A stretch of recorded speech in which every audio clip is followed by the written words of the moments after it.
God designed your brain to handle stress, but not to live in it. When stress becomes chronic, it leads to something called allostatic overload, and it quietly wears down your brain and your body. Today, we're going to unpack what that means and how to reset your nervous system and rediscover rest in Christ. Stay tuned.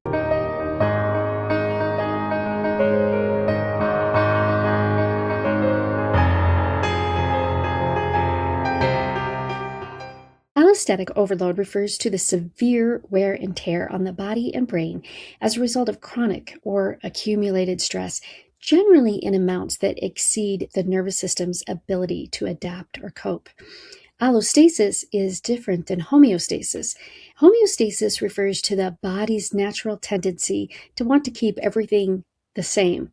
With regard to temperature, as an example, the body's set point is generally around 98.6, and the body does everything it can to maintain that temperature right at that set point. However, sometimes we need allostasis, which is the body's ability to adapt in order to survive.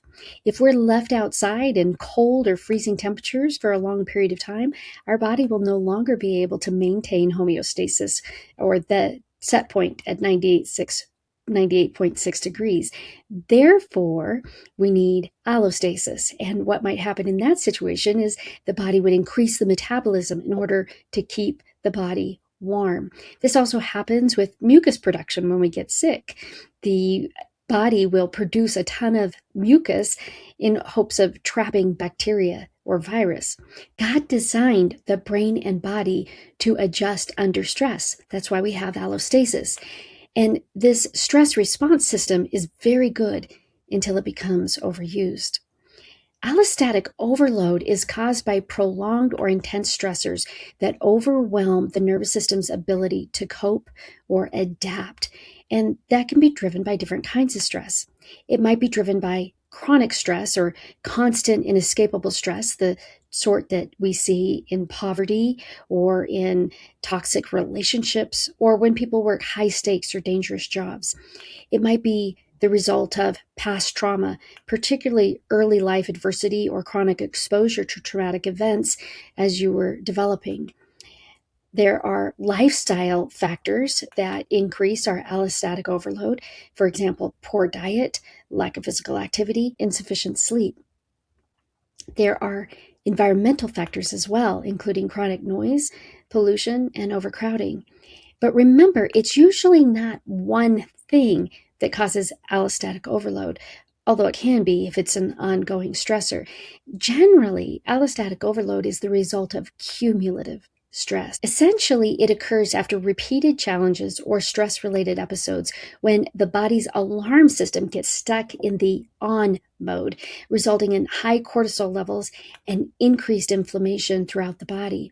Over time, this results in a higher risk of almost all mental and physiological diseases, including heart disease, diabetes, mental health issues, and possibly dementia. Allostatic load acts as a cumulative biological risk that predicts future disease, including cancer, accelerated aging, and premature mortality. It also affects brain areas like the hippocampus, amygdala, and prefrontal cortex. Here is what happens. There is chronic stress activation. The brain perceives this chronic stress and keeps the sympathetic nervous system in a constant on state. This makes it difficult to rest or digest. Then there's a hormonal overload as a result of continuous release of cortisol and catecholamines like adrenaline.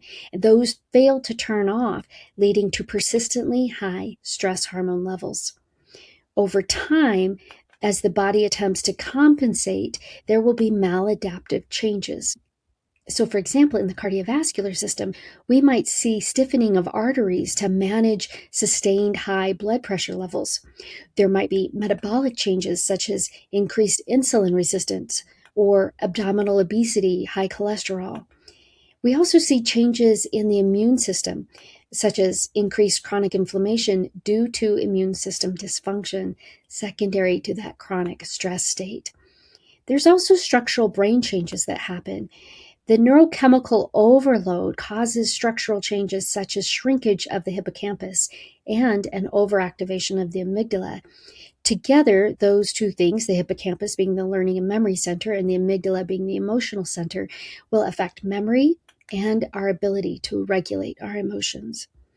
We'll also have a decrease in the critical neuromodulator brain-derived neurotrophic factor, or BDNF. Now, BDNF helps modulate all of the neurotransmitters, particularly serotonin, dopamine, and gamma-aminobutyric acid, which is the brain's brake pedal, but it also is responsible for neuroplasticity in the brain. Without this neuromodulator, BDNF, brain-derived neurotrophic factor, it makes it more difficult for us to learn, and it makes it more difficult for us to change our neural habits. Not impossible, just more difficult. As a result of this allostatic overload, over time, the body's adaptive capacity becomes exhausted, and that manifests in different kinds of symptoms. Physical symptoms include hypertension, diabetes, heart disease, and just physical burnout. Mental and emotional symptoms include anxiety, depression, and hopefully not, but possibly cognitive impairment or decline.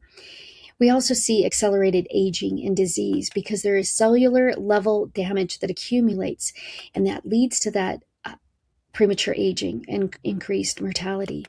There's also damage to the telomeres. Those are a protective aglet, so to speak, at the end of our DNA, and those shrink because of this allostatic overload.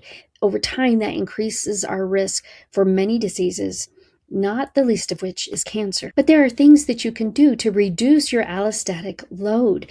This is going to require lowering the wear and tear through spiritual and lifestyle interventions and, when necessary, therapeutic support.